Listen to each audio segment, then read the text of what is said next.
صوفی غلام محمد صاحب نے، علامہ صاحب نے حضرت صاحب کے حکم پر بارگاہ مصطفیٰ میں درود شریف کے بعد ہدیہ نعت رسول مقبول کو پیش کیا۔ مجھے حضرت صاحب نے فرمایا کہ چند منٹ کچھ بیان کرو، کچھ بات کہو۔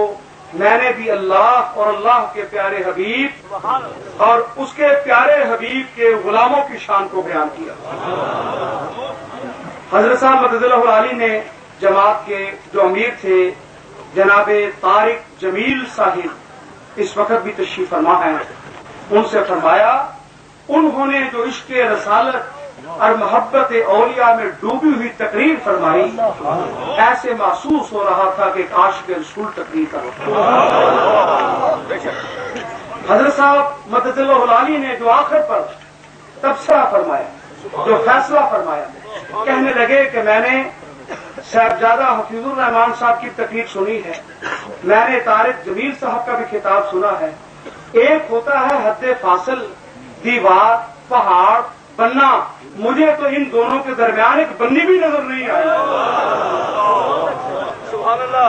اور اگر یہی تبلیغی مشن ہے ہمارا بھی اور ان کا بھی، تو پھر کیوں نہ ایسا ہو کہ کسی ایک ہی پلیٹ فارم پر اللہ اور کالی کملی والے کو یاد کر لیا جائے۔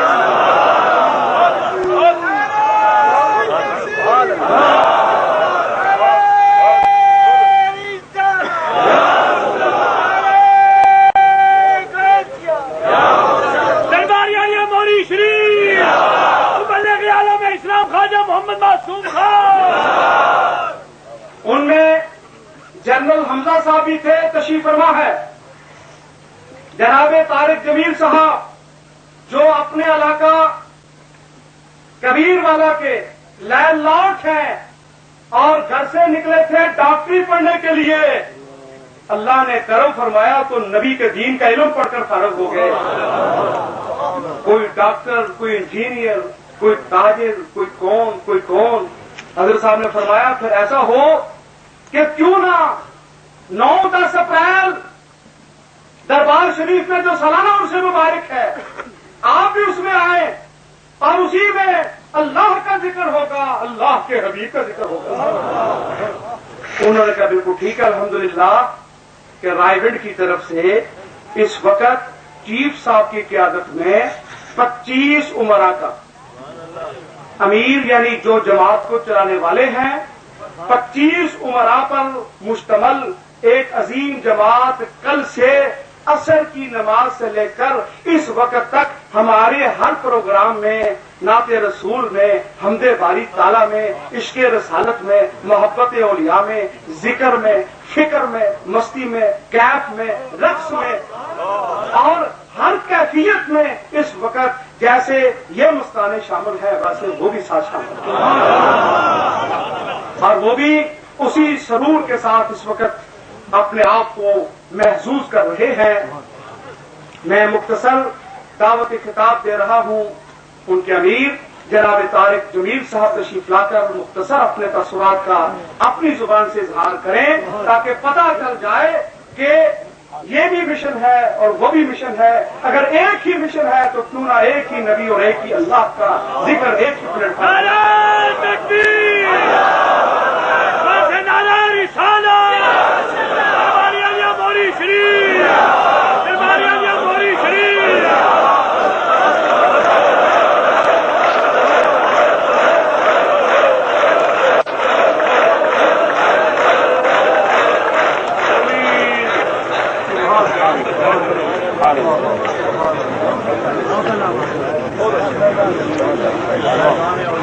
الحمد لله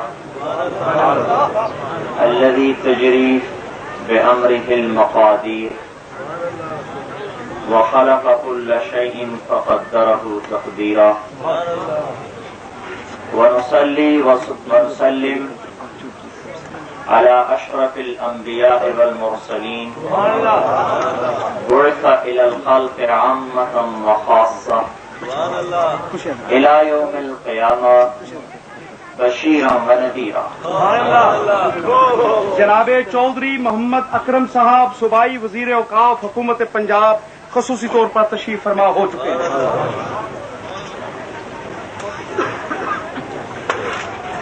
أما بعد فأعوذ بالله من الشيطان الرجيم بسم الله الرحمن الرحيم فلا وربك لا يؤمنون حتى يحكموك فيما شجر بينهم ثم لا يجدوا في أنفسهم حرجا مما قضيت ويسلموا تسليما. وقال النبي صلى الله عليه وسلم لا يؤمن أحدكم حتى يكون هواه تبعا لما جئت به. وقال النبي صلى الله عليه وسلم لا يؤمن أحدكم حتى أكون أحب إليه من ولده ووالده والناس أجمعين. وقال النبي صلى الله عليه وسلم يا أبا سفيان جئتكم بخير الدنيا والآخرة. وقال النبي صلى الله عليه وسلم وجعل الذلة والصغار على من خالف أمري أو كما قال صلى الله تعالى عليه وسلم.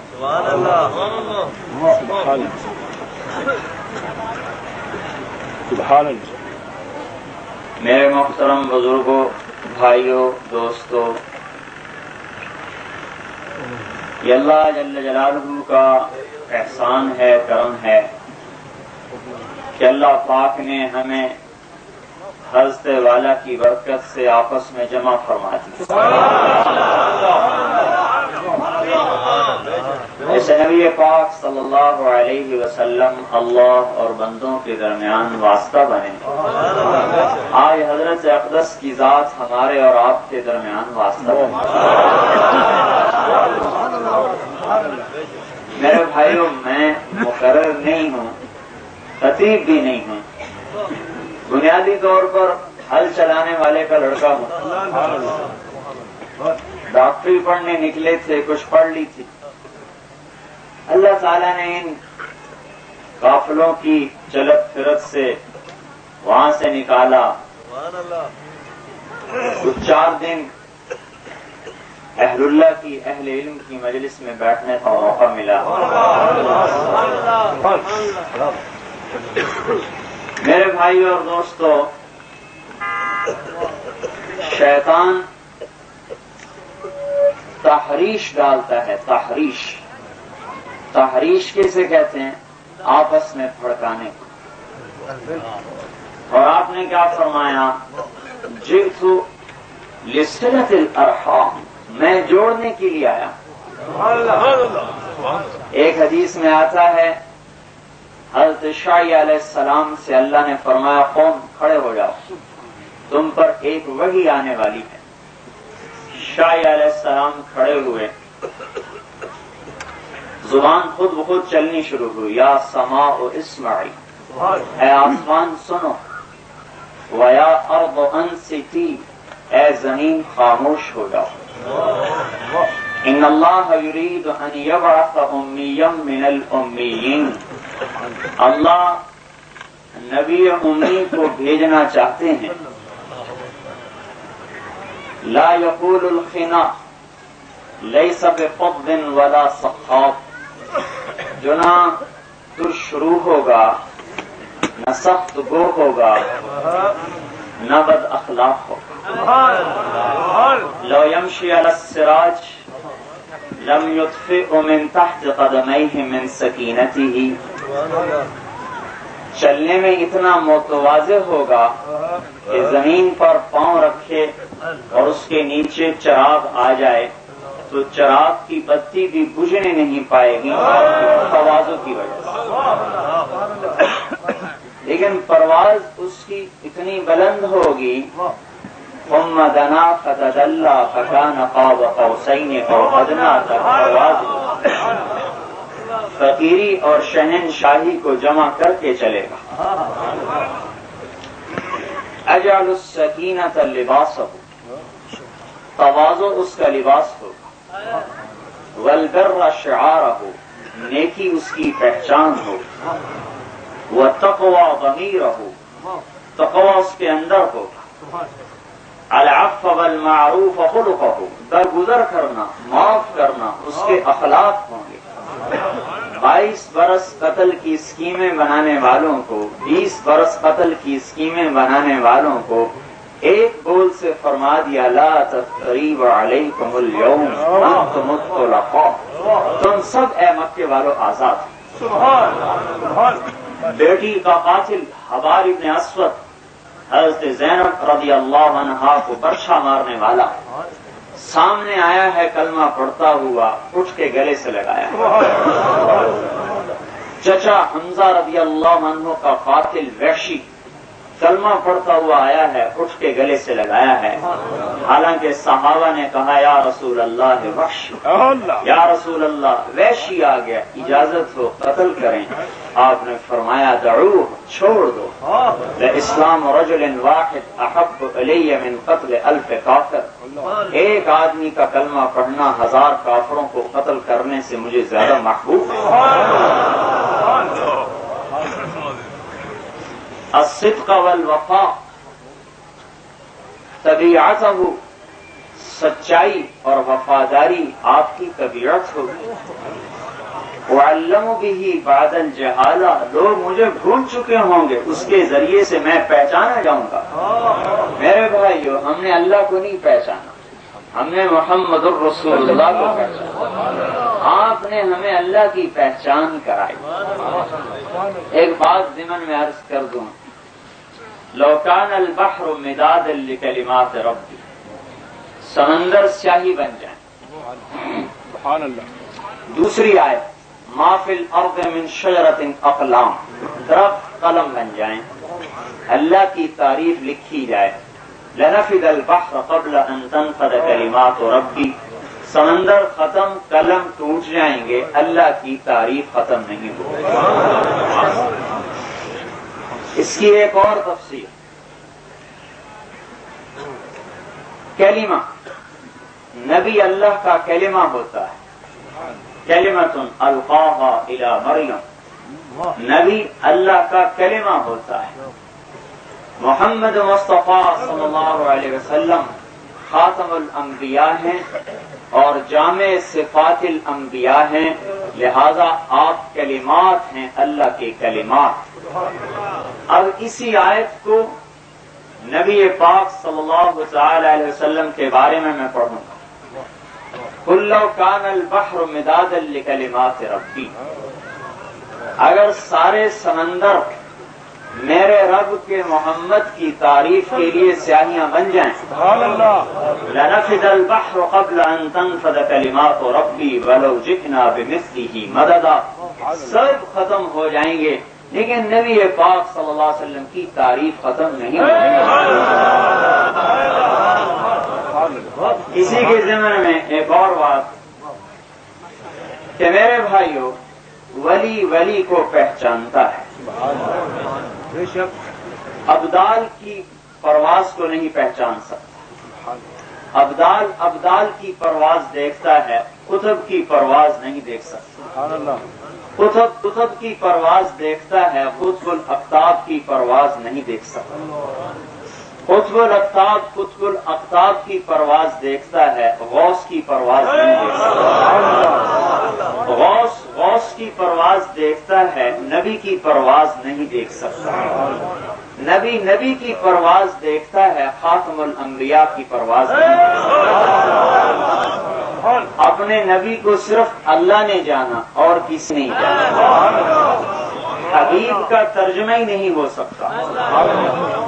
آپ نے عرشوں پہ عرض کی یا اللہ اتخذت ابراہیم خلیلا، آپ نے ابراہیم کو خلیل بنایا، وموسیٰ کلیمہ، موسیٰ کو کلیم بنایا، وسخرت لداود الجبال، داؤد کے لیے پہاڑ مسخر کیے، ولسلیمان الریاح، سلیمان کے لیے ہوائیں تابع کی، وأحییت لعیسی الموتى، عیسیٰ کے ہاتھ مردے زندہ کیے، فماذا جعلت لی، میرے لیے کیا ہے؟ آپ نے فرمایا اولیس قد اعطیتک افضل من ذلک کلہ، کیا میں نے آپ کو ان سب سے اعلیٰ چیز نہیں دی؟ کہ اما انت فحبیب اللہ، آپ میرے حبیب ہیں۔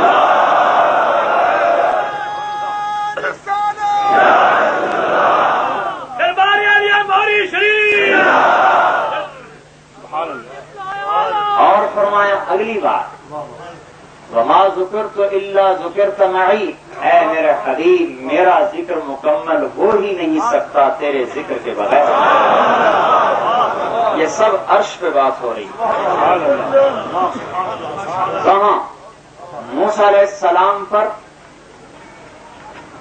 ایک آپ کو سائنس کی بات بتاتا چلوں، یہ خلا اتنی بڑی ہے کہ اگر ایک جہاز چلایا جائے جس کی رفتار 1,86,000 میل فی سیکنڈ ہو اور وہ 1 ارب سال اڑتا رہے تو آسمان کے نیچے کی خلا کو ناپ نہیں سکتا، تو اوپر کتنا ہوگا؟ جب عرش کے اوپر 70,000 پردے، وہاں سے ادنا تجلی نور کی پڑی تو موسیٰ علیہ السلام کو 40 دن ہوش نہیں آیا، خر موسیٰ صعقا، بے ہوش۔ اور یہاں ثم دنا فتدلى فكان قاب قوسين او ادنى، اور جب سامنے کھڑا یا حبیبی ادن منی، میرے حبیب قریب آؤ، قریب یا حبیبی ادن منی، میرے حبیب اور قریب آؤ۔ پھر تیسری مرتبہ یا حبیبی، اے میرے حبیب ادن منی، میرے قریب آؤ۔ عرش کے اوپر کے پردے جو 70,000 بھی چاک ہو گئے اور اللہ اپنے سامنے 3 مرتبہ قریب کر کے یہ خطاب فرما رہے، تو کتنی پرواز ہوگی اس نبی کی بھائی۔ لہذا اللہ کے علاوہ اپنے حبیب کو کوئی پہچان نہیں سکتا، کسی میں حوصلہ ہی نہیں، کسی میں ہمت ہی نہیں۔ پورے قرآن میں اللہ نے یا یوسف نام پکارا ہے، یا موسیٰ نام لیا ہے، یا عیسیٰ نام سے پکارا ہے، یا ابراہیم قد صدقت الرؤیا نام سے پکارا ہے۔ لیکن قرآن پاک میں ان کو تو تھوڑا تھوڑا کہیں کہیں خطاب ہے، اپنے حبیب پاک کو اللہ نے قرآن پاک میں 227 مرتبہ پکارا ہے، اور 1 مرتبہ بھی نام لے کر نہیں پکارا۔